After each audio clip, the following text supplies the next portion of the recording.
Hola le vlog. Avec Perside c'est ma sœur, on a décidé d'aller au château de Maintenon. Parce que 24 ans d'existence, bon pour ma part, on habite à 20 minutes du château Maintenon, mais on n'est jamais allé au château Maintenon. C'est trop grave en fait, c'est n'importe quoi.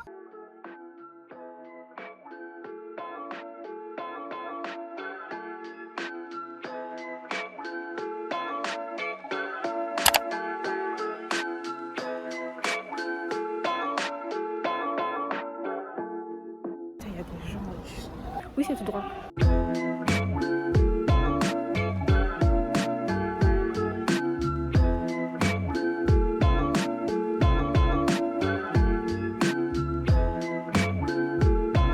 Je vais vous présenter ma chambre. Là en fait c'est mon lit.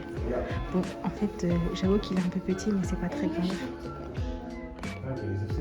En fait tout à l'heure je vous ai montré la chambre des invités.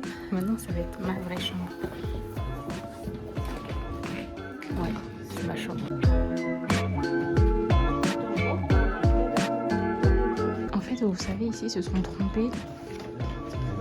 Tu vois là ils ont écrit Madame de Maintenon, mais en fait ils se sont trompés, ils devaient écrire Madame Océane. Mais ici aussi ils se sont trompés, en fait ils devaient mettre mon nom à moi. Mais bon j'ai dit allez-y, mettez un autre nom, et après ils ont mis. Et après, j'ai dit oui quoi pour mettre l'autre nom parce que je suis humble. Bon, on va mettre pause sur le vlog et on va s'accorder un petit moment histoire. Du coup, pour tous ceux qui savent pas qui est Madame de Maintenon, enfin moi avant je savais pas mais maintenant je le sais depuis que j'ai été au château et que j'ai regardé un peu toutes les informations sur Wikipédia. Madame de Maintenon, elle est née sous le nom de Françoise Dominier. Donc elle est née le 27 novembre 1635 à Niort et elle est morte le 15 avril 1719 à la Maison Royale de Saint-Louis à Saint-Cyr. D'ailleurs, petite parenthèse, c'est la fondatrice de la Maison Royale de Saint-Louis. Et en fait c'est un pensionnat pour jeunes filles qui a été créé du coup en 1686. Aussi, elle a été nommée gouvernante des enfants naturels de Louis XIV. D'abord c'était secrètement puis après ça a été publiquement quoi, enfin ouvertement. Donc quand je dis Louis XIV je parle bien de l'ancien roi de France, mais ça je pense que vous le savez. Il faut savoir qu'elle a été l'épouse secrète du roi après la mort de la reine Marie-Thérèse en 1683. Il faut savoir que par la suite elle a eu une grosse influence sur le roi, mais jusqu'aujourd'hui en fait on n'arrive pas à savoir à quel point son influence était forte sur le roi. Voilà voilou.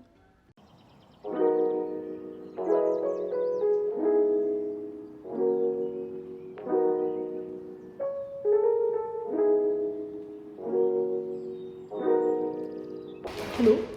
Alors là, on est dans le passage des oiseaux, je pense. Et c'est le passage des oiseaux. Donc là, on va dans le grand salon. C'était plus là, c'est derrière. Là, c'était salon de roi. Ouais. Là maintenant on continue.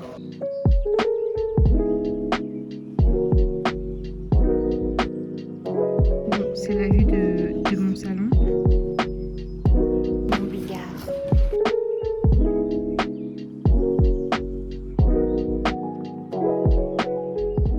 Toutes les définitions, tu veux dire, à la main. Ouais, mais c'est un dictionnaire, c'est là, ils ont écrit un dictionnaire à la main. Ah oui, c'est vrai. Là, on est actuellement dans la bibliothèque du château et Perside, franchement, elle est dans son élément. Parce que Perside, vous savez pas, en fait, c'est une amoureuse des livres. Regardez, nous voir droit. Et c'est une amoureuse des livres. Il y a un bébé. Ah, c'est trop beau, attends, tu trouves pas? On dirait, ça floute là. Je trouve pas, on dirait dans Italie là. Tu s'appelle Sixtine? Non, mais toi, t'abuses. T'abuses, regardez ce qu'elle appelle la chapelle Sixtine là. Anywhere you say, anywhere you say, anywhere.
ma demeure. Ma demeure. Non, en vrai, le château, franchement, il est pas très très grand, mais franchement, il est beau. Hein. Moi, si on me dit, Océane, on te propose d'habiter là-bas, moi, je refuse pas. C'est quoi ta pièce préférée? Je crois que c'était la galerie. C'est galerie? Là où il y a tous les portraits là? Ouais, sinon, il y avait la chambre. Moi c'était la bibliothèque.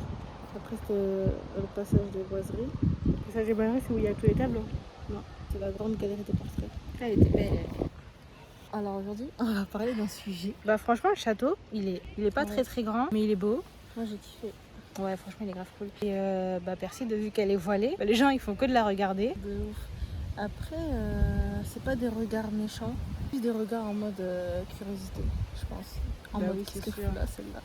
En vrai, c'est un peu abusé de se dire, aujourd'hui, même en 2021, ah pardon, même en 2022, t'as quand même, Il y a des gens qui arrivent.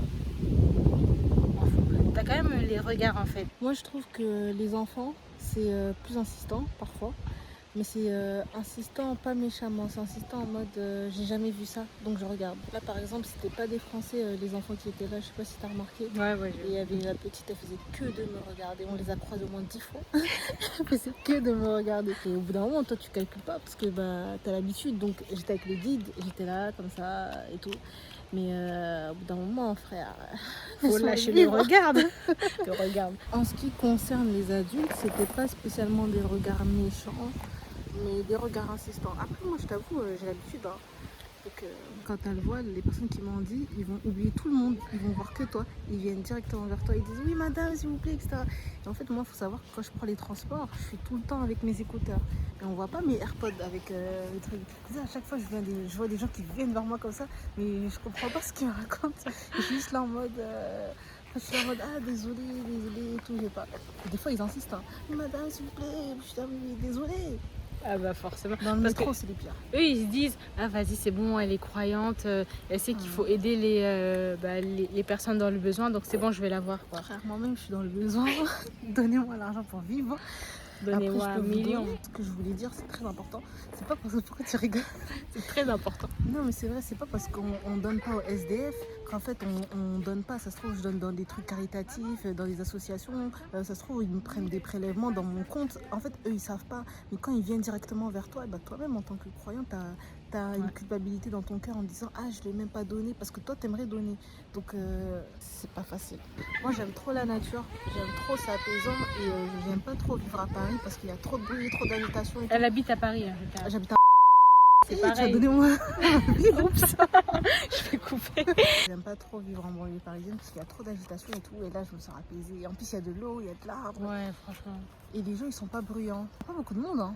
On est quel jour là? Mais oui, parce qu'on est en semaine. Je pense que si tu viens un samedi, c'est chaud. Mais nous, on voulait pas venir un samedi. Oh là là, vu comment c'était petit, imagine un samedi. Bon, c'était pas non plus petit de ouf, mais un samedi avec du monde, là, on se serait rentré dedans, on aurait pas pu prendre nos photos. Hein. Moi, j'aurais poussé les gens. Hein. Tu vois où on a pris nos photos là-bas là Ah là. un samedi, impossible. Impossible. Moi, je prends pas de photos. Franchement, je reviens un autre jour. Je prends pas de photos parce que une fois, elle s'est fait maudire dans le métro. Mais c'est pas drôle parce que tu sais que ce monsieur, en fait, c'est un sans-abri qui est beaucoup dans le. En fait, en gros, c'était un sans-abri, je pense, et j'étais dans le métro. Et en fait, il vient et il donne des papiers. C'était la période de Noël. Donc ça veut dire qu'il donnait des papiers et tout. Et moi, je venais d'emménager en banlieue parisienne. C'est-à-dire je calculais pas qu'il faut pas prendre les papiers et tout. Donc moi, on me donne un papier, je prends le papier. Et quand je regarde, il y a écrit oui, c'est les fêtes, je vais fêter ça seule, etc. Donnez-moi l'argent. Moi, j'ai vu ça, mais moi, j'ai pas l'argent, tu vois. Donc j'ai vu. Et après, j'ai dit, oh bah, j'ai gardé. Lui, il a fait son tour du métro. Et après, il est repassé. Et en fait, quand il est repassé, il m'a demandé. En fait, il est venu demander aux gens à qui il a donné le papier. Et donc, il m'a demandé. Après, j'ai dit, ah, moi, désolé, j'ai pas. Et le gars, il s'énerve. Il me regarde. Et j'avais encore mes AirPods. Il faut savoir que j'avais mes AirPods. Ça veut dire que je l'entendais pas. Tu vois son expression, il parle dans sa langue, il me dit des choses. Ça se voit qu'il a la haine sur son visage. Donc maintenant, moi, je le regarde et j'enlève un écouteur. Et je l'écoute comme ça en mode, qu'est-ce qu'il me dit? Qu'est-ce qu'il raconte le boug? Et après, il est là, je sais pas ce qu'il racontait. Il parlait dans sa langue et tout. Ça se voit, il m'insultait. Il était en train de me maudire. Il me maudissait, après il passe, il continue. Tu vois, quand tu marches, genre, il me regarde comme ça et tout, il me regarde de travers. Il m'insulte. Moi, j'étais là en mode. J'étais choquée. Je me suis dit, J'emménage en banlieue parisienne, c'est ça je vois. Je crois que c'était les premières fois que je prenais le... J'habitais même pas encore Ouais, en banlieue parisienne. c'était le début. J'habitais Hein. pas encore. Je crois que c'était la première semaine où je faisais le trajet là. Ah ouais? J'habitais même pas encore parce qu'après quand j'ai habité, je prenais encore je pense ce métro, tu vois. Et je l'ai recroisé. Mais sauf qu'entre temps j'ai mis le voile. Je sais pas s'il m'a reconnu ou pas. Je pense pas qu'il m'a reconnu. Et il est revenu, il me tend encore son papier. Non, moi j'ai capté. J'ai dit ah non. Je le regarde pas dans les yeux. Il m'a choqué franchement. Et quand je le vois, j'ai un petit coup de. Je te jure, pas un coup de presse, mais quand je le vois, je suis là en mode. C'est lui. La CAF, quand ça a mis du temps à venir, c'était lui. Il s'est dit, j'espère qu'il y a un malheur qui va lui arriver. Faites attention aux gens qui donnent des papiers dans les métros. Ne prenez pas les papiers. Ne prenez pas, ne faites pas la même erreur que moi. Bon, allez, adios. Bon, on arrive à la fin du vlog. Bon, bah, j'espère qu'il vous aura plu. Après, on va peut-être faire le château de Versailles, mais ça, c'est pas encore sûr. Mais sûrement, on va le faire parce que partir de là, j'aime bien. Je vous laisse avec ma demeure. Et voilà quoi, la bise.